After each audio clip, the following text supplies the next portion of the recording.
Hello बच्चों, चलिए प्रश्न देखते हैं। निम्न में से किस स्थिति में समसूत्री और अर्धसूत्री विभाजन में समानता होती है? दोनों में समजात गुणसूत्रों के मध्य युग्मन होता है, दोनों में ही पहले डीएनए द्विगुणन होता है, दोनों सभी प्रकार की कोशिकाओं में होते हैं, दोनों में युग्मित गुणसूत्रों का पृथक्करण होता है। आइए जानते हैं यहाँ पे हमारे प्रश्न की मुख्य अवधारणा। यहाँ लिखेंगे मुख्य मुख्य अवधारणा।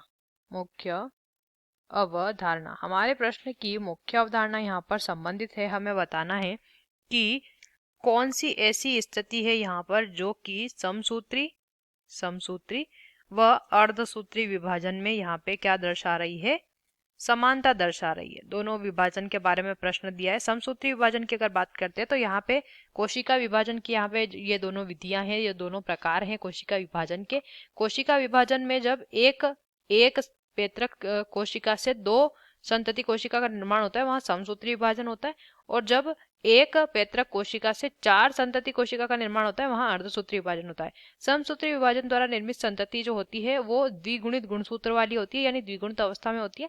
और जो अर्धसूत्री विभाजन द्वारा निर्मित संतति होती है वो अगुणित अवस्था में, यानी कि आधे गुणसूत्र उनमें पाए जाते हैं। अब यहाँ पे इन दोनों की एक और ये तो इनमें जो है अलग अलग बातें हो गई। अगर अगर बात करेंगे इनमें समानता की, तो इनमें यह समानता होती है कि दोनों में ही जो डीएनए का द्विगुणन होता है, डीएनए के द्विगुणन की जो प्रक्रिया होती है वो प्रक्रिया इनमें एस प्रावस्था के दौरान ही हो जाती है। कब हो जाती है? एस प्रावस्था के दौरान ही इनमें डीएनए का द्विगुणन हो जाता है, जो कि दोनों ही में समान होता है। पहले विकल्प को देखिए क्या दिया है, दोनों में समजात गुणसूत्र के मध्य युग्मन होता है। तो समजात गुणसूत्रों के मध्य युग्मन केवल आपको अर्धसूत्री विभाजन में देखने को मिलेगा, समसूत्री विभाजन में देखने को नहीं मिलेगा। फिर देखिए दोनों में ही पहले डीएनए द्विगुणन होता है, सही दिया है। दोनों सभी प्रकार की कोशिकाओं में होते हैं, ये नहीं होता है। जो समसूत्री विभाजन होता है वो होता है कायिक कोशिका में समसूत्री विभाजन, और जो अर्धसूत्री विभाजन होता है वो होता है लैंगिक कोशिकाओं में। तो ये तो गलत दिया हुआ है। विकल्प डी देखिए, दोनों में युग्मित गुणसूत्रों का पृथक्करण होता है। तो ये जो प्रक्रिया होती है गुणसूत्रों के पृथक्करण की, ये भी आपको देखने को मिलेगी अर्धसूत्री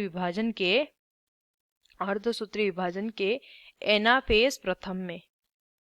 तो हमारे प्रश्न का सही उत्तर है विकल्प बी। आशा करते हैं आपको इस प्रश्न का उत्तर समझ आया होगा। धन्यवाद।